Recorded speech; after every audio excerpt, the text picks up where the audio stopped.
religious broadcasters to counter that effort. Since its creation in 1944, it has reached and continues to reach people from all backgrounds on a variety of platforms. Your members courageously affirm that entertainment and moral education are not mutually exclusive.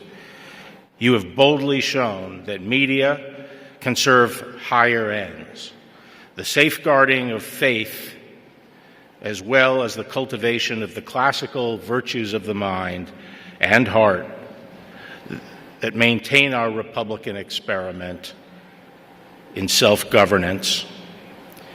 As such, the NRB's members offer an alternative and an essential platform for believers and non-believers alike.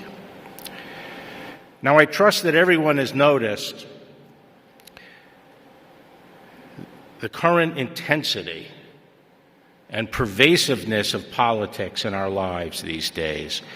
It has infiltrated and overtaken nearly every aspect of life: sports, entertainment, apparel, technology, cultural associations, and of course religion too.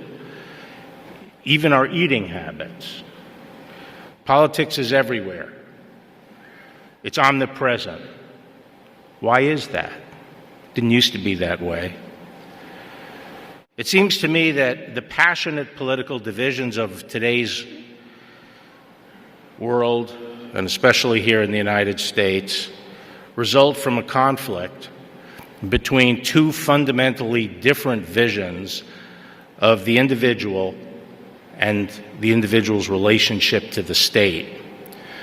One vision undergirds the political system we call liberal democracy, which limits government and gives priority to preserving personal liberty. The other vision propels a form of totalitarian democracy, which seeks to submerge the individual in a collectivist agenda. It subverts individual freedom in favor of elite conceptions about what best serves the collective. In my view, liberal democracy has reached its fullest expression in the Anglo-American political system. This system is responsible for unprecedented human freedom and progress, and we providentially enjoy its blessings today. The well springs of this system are found in Augustinian Christianity. According to St. Augustine, as you know, man lives simultaneously in two realms. Each individual is a unique creation of God with a transcendent end and eternal life in the city of God. We are created to love our Creator in this world and become united with Him in eternity. As Augustine writes in his Confessions, "You have made us for yourself, O Lord, and our heart is restless until it rests in you." At the same time, while we work toward our eternal destiny, we live in the temporal world, the city of man. But this world is a fallen one. Man is stubbornly imperfect and prone to prey upon his fellow man.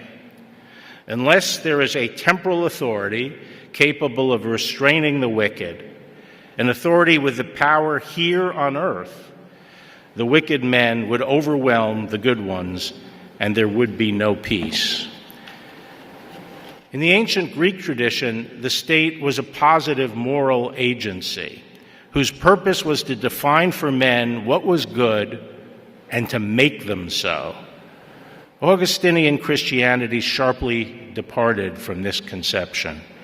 It saw the state as really a necessary evil with the limited function of keeping the peace here on earth.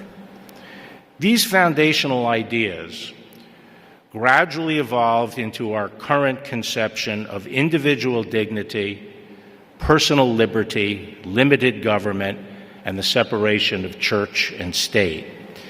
This process took hundreds of years and involved the amalgamation of many different influences, including those associated with Anglo-Saxon folkways, the common law, the experiences of the English Civil War, the political thought of English Whigs, the moderate Enlightenment, the American Revolution, and the foundation of our great American Republic in 1789. And what has resulted from these centuries of experience is a system that takes man and society as they actually are, precisely because it recognizes that man is imperfect. It does not try to use the coercive power of the state to recreate man and society wholesale. It tends to trust not revolutionary designs, but in the common virtues, customs, and institutions that were refined over long periods of time. It puts its faith in the accumulated wisdom of the ages over revolutionary innovations of those who aspire to be what Edmund Burke called physicians of the state. Liberal democracy recognizes that preserving broad personal freedom, including and especially the freedom to pursue one's own spiritual life and destiny, best comports with the true nature and dignity of man. It also recognizes that man is happiest in his voluntary associations, not coerced ones, and must be left free to participate in civil society, by which I mean the range of collective endeavors outside the sphere of politics. The state is not the same as the voluntary associations that make up civil society. To the contrary, it is the apparatus of coercive power.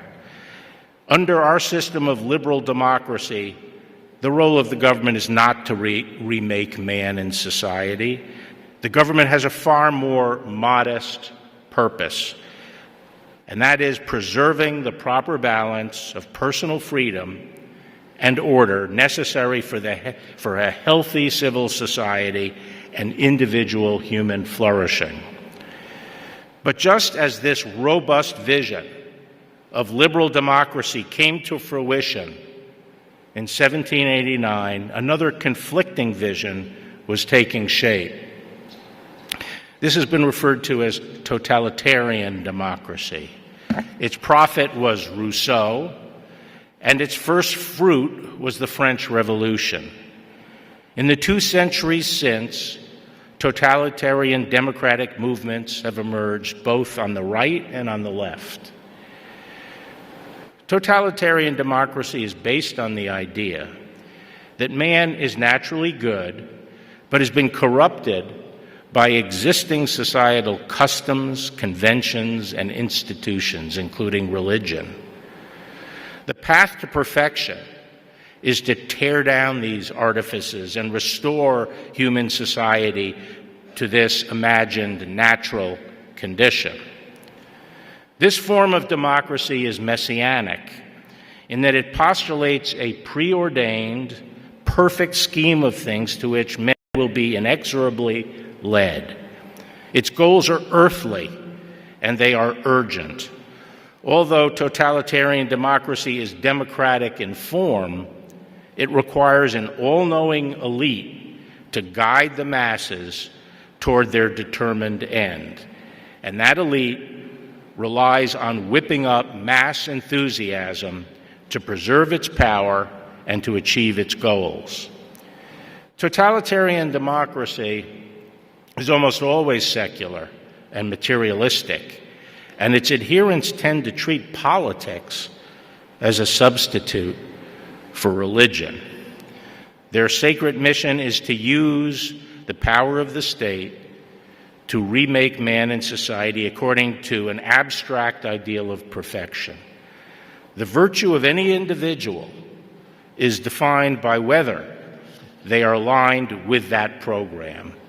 Whatever means are used to achieve this perfection are justified because, by definition, They will quicken the pace of mankind's progress toward this earthly paradise. As one political scientist has noted, while liberal democracy conceives of people relating to on many different planes of existence, totalitarian democracy recognizes only one plane of existence, the political. All is subsumed within this single project. It is increasingly, as Mussolini memorably said, all within the state, nothing outside the state, nothing against the state. While many factors have contributed to the polarized politics of today, I think one significant reason for our politics why our politics have become so intense, so polarized, so ill-tempered, is that some in the so-called progressive movement have broken away from the fold of liberal democracy to pursue a society more in line with the thinking of Rousseau than with the founders of our great republic. That has played a major role in our politics, becoming less like a disagreement within a family and more like a blood feud between two different clans. Over the past few decades, those further to the left have increasingly identified themselves as progressives rather than liberals. And some of these progressives have become increasingly militant and totalitarian in their style. While they seek power through the democratic process, their policy agenda has become more aggressively collectivist, socialist, and explicitly revolutionary. The crux of the progressive program is the use of the public purse to provide ever-increasing benefits to the public and thereby build a permanent political constituency of supporters who are also dependent. They want able-bodied citizens to become more dependent, subject to greater control, and increasingly supportive of this dependency. The tacit goal of this project is to convert all of us into 25-year-olds living in the government's basement, focusing our energies on obtaining a larger allowance rather than getting a job and moving out and taking responsibility for ourselves.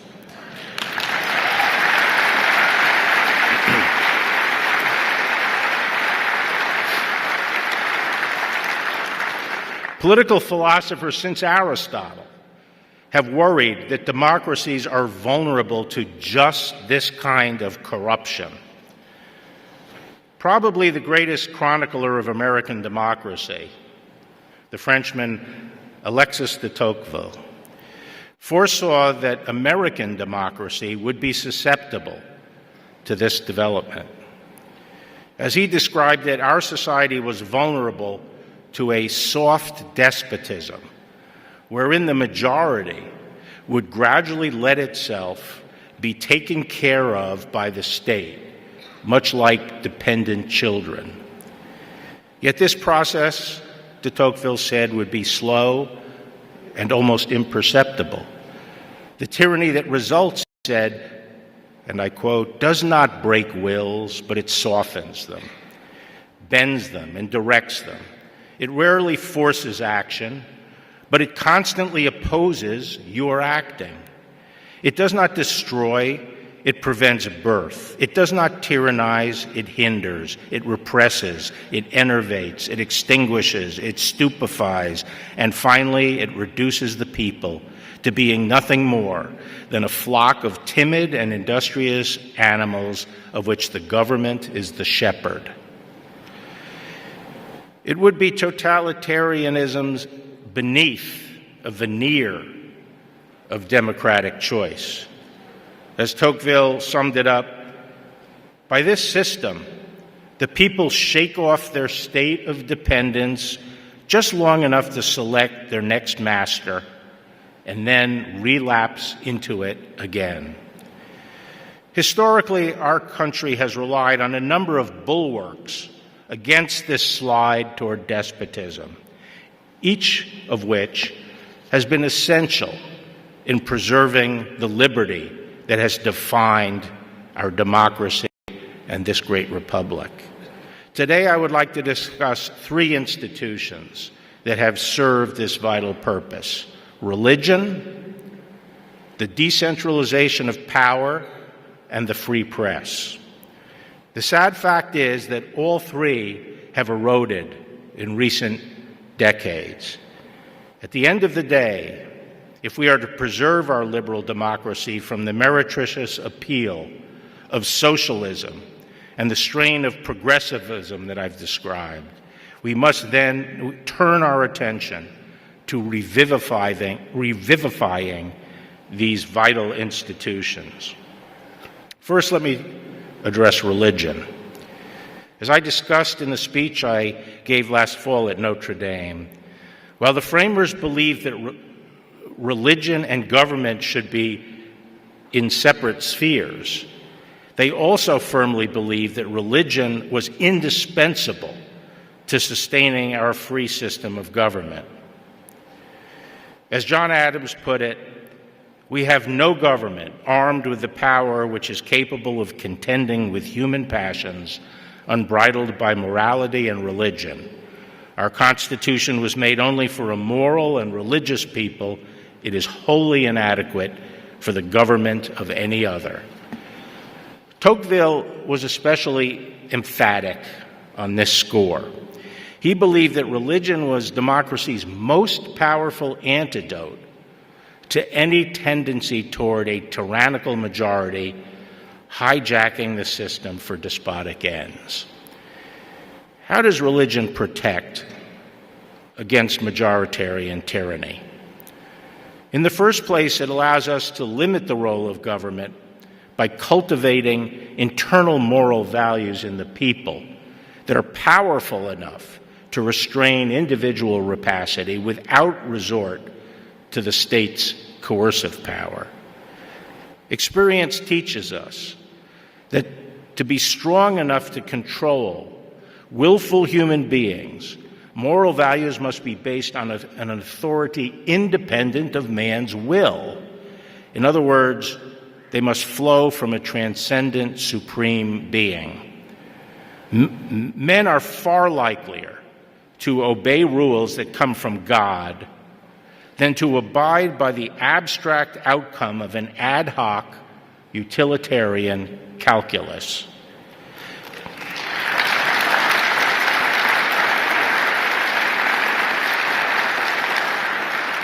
Now, these fixed moral limits did not just apply to individuals, but to political majorities as well. According to Tocqueville, in America, religion has instilled a deep sense that there are immovable limits on what a majority can impose on the minority. It was due to the influence of religion in America, he explained, that no one, and these are his words, dared to advance the maxim that everything is permitted in the interests of society. Thus, as one scholar observed, Tocqueville concluded that democracy requires citizens who believe that the rules of morality, and hence the rights of their fellow citizens, are not merely convenient fictions, wholly dependent on the will of men, but are instead rooted in a transcendent, immutable truth. Thus, it is safe to give people power to rule, but only if they believe there are moral limits on that power. Tocqueville's call to preserve this moral system is not a rejection of pluralism. It is an effort to preserve the moral and religious foundations on which a successful pluralism can exist. There is another way in which religion tends to temper the passion and intensity of political disputes. Messianic secular movements have a tendency to hubris. Their goal is to achieve a paradise here and now.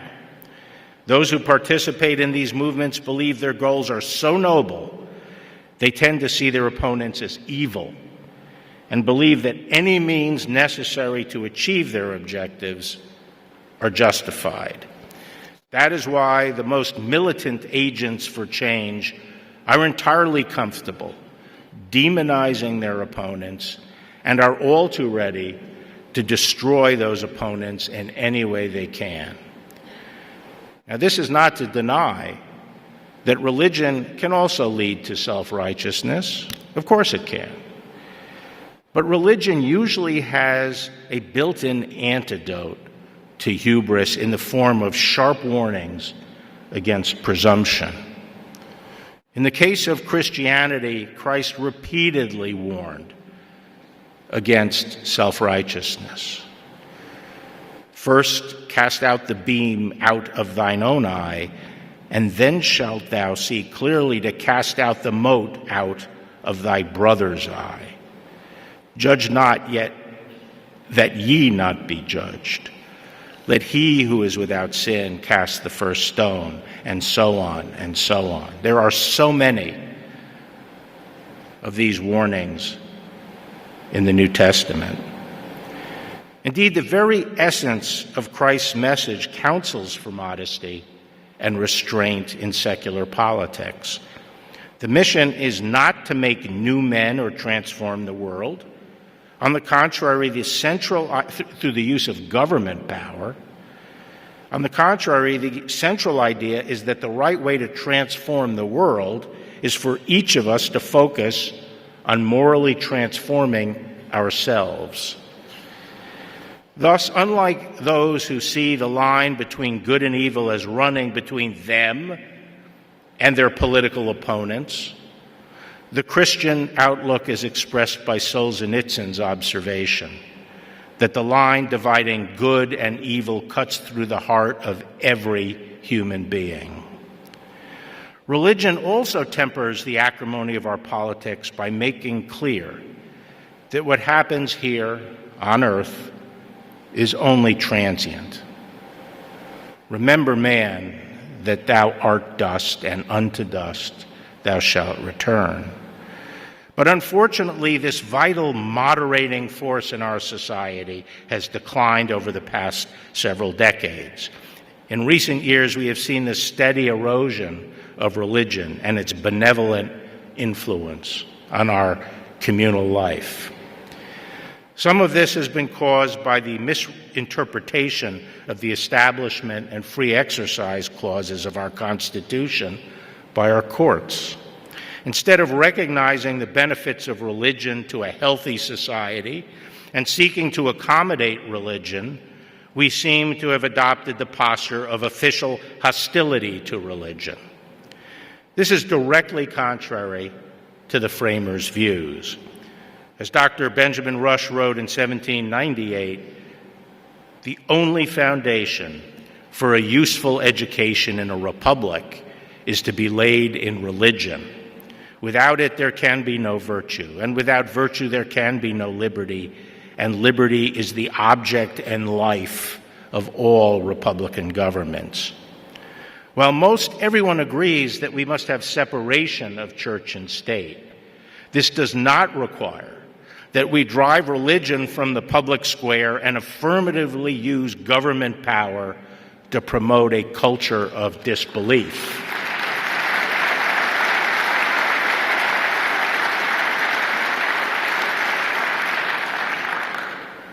As Tocqueville would have predicted, this weakening of religion is contributing to the ill temper of our political life. Now, the next essential check on despotism I would like to discuss is the decentralization of power. Both James Madison and Tocqueville believed that the first step toward tyranny in a democracy was the formation of a consolidated and galvanized national majority, sufficiently roused by a common idea to ride roughshod over an opposing minority.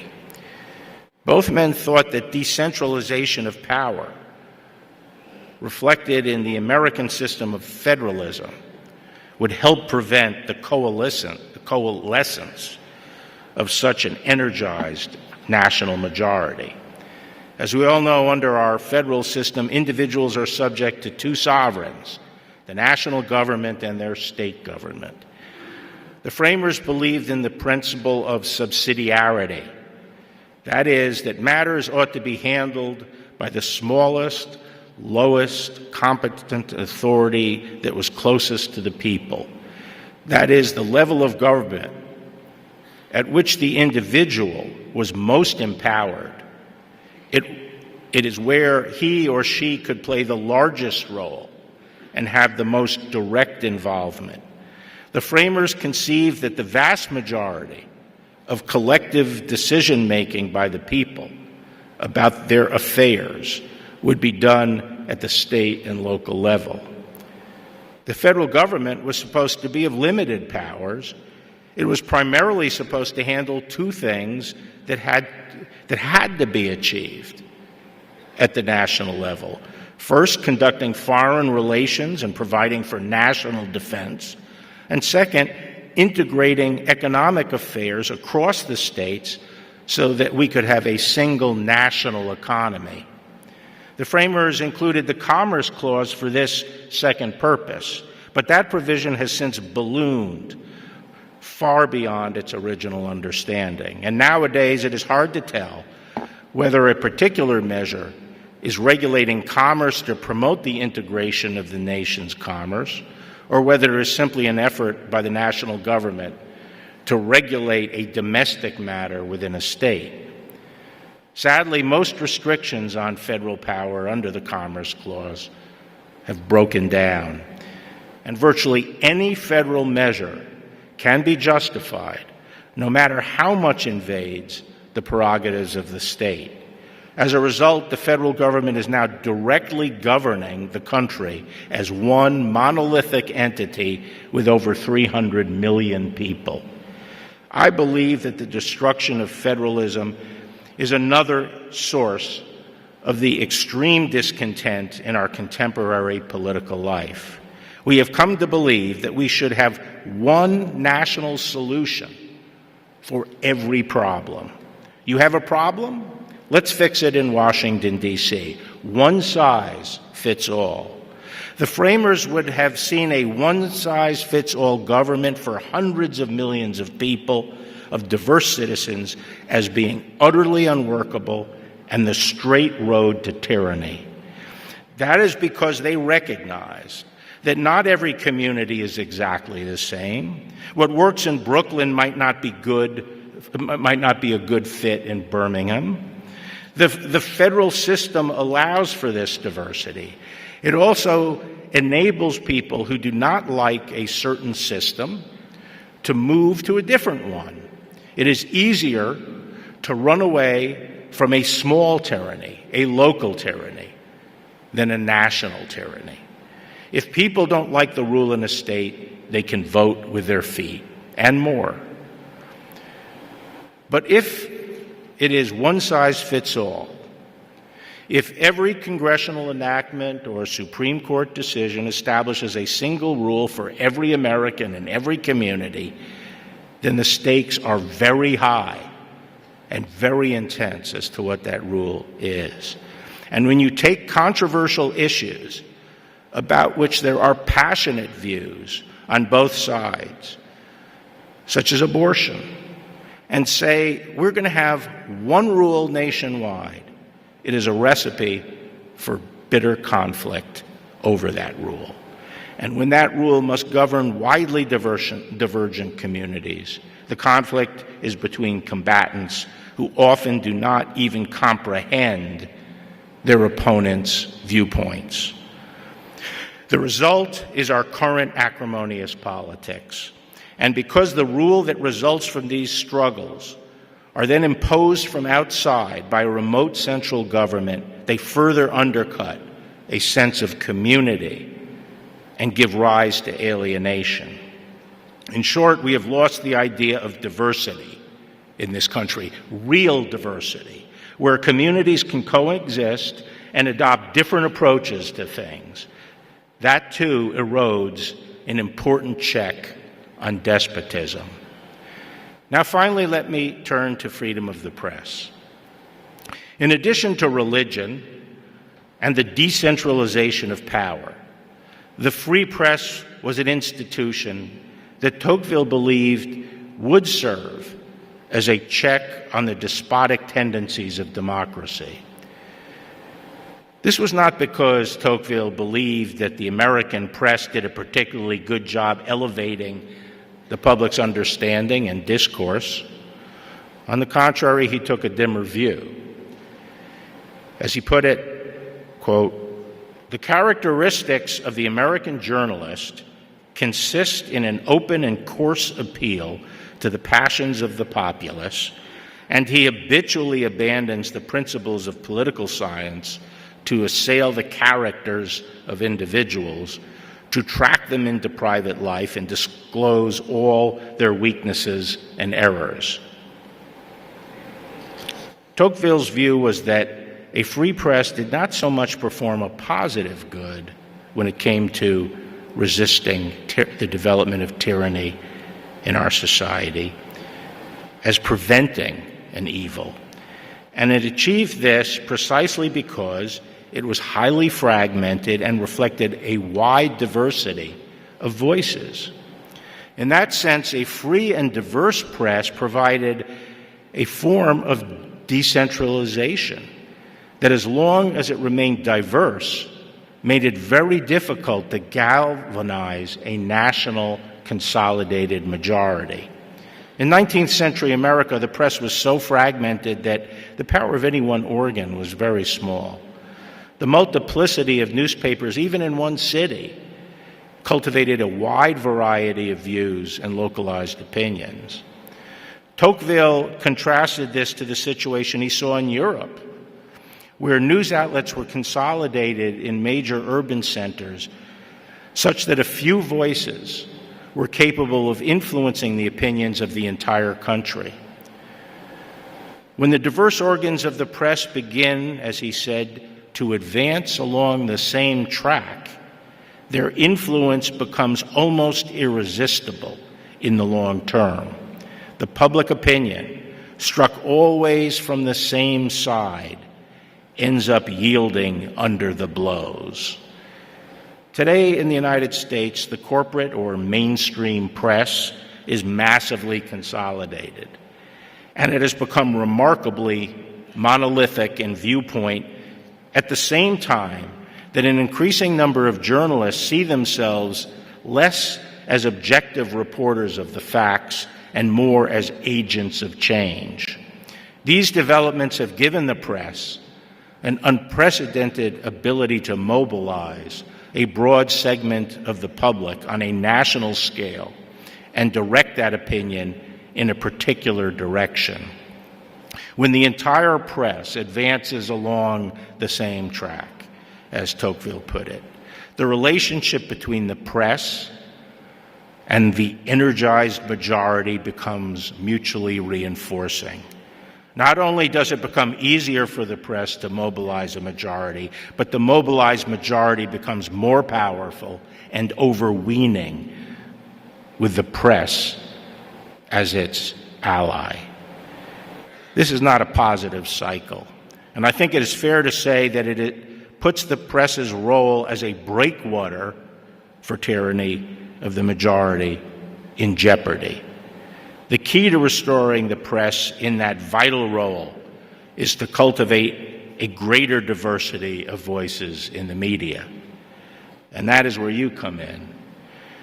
You were one of the last holdouts in the consolidation of the organs and viewpoints of the press. It is therefore essential that you continue your work and continue to supply the people with diverse, divergent perspectives on the news and issues of the day. And in this secular age, it is especially vital that our religious perspective is voiced. So where does that leave us? It might not seem like it, but I'm actually an optimist.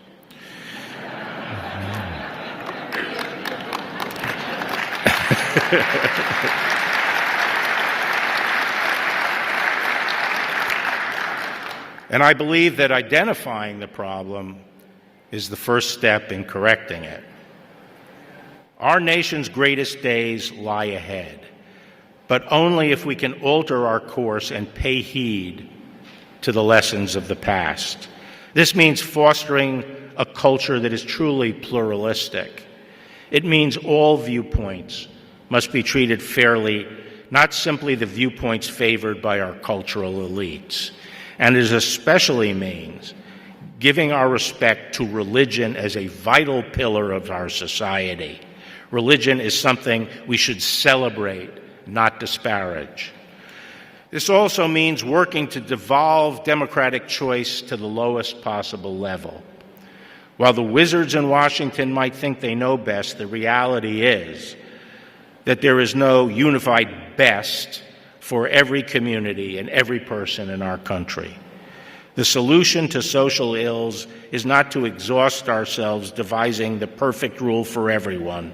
It is to let our communities, our villages, our cities, our states set the rules for their communities. That allows people with principled disagreements who know each other to peaceably coexist and prevents politics from becoming a zero-sum game nationwide. And finally, this means encouraging diverse voices to speak out, whether on television, over the radio, or in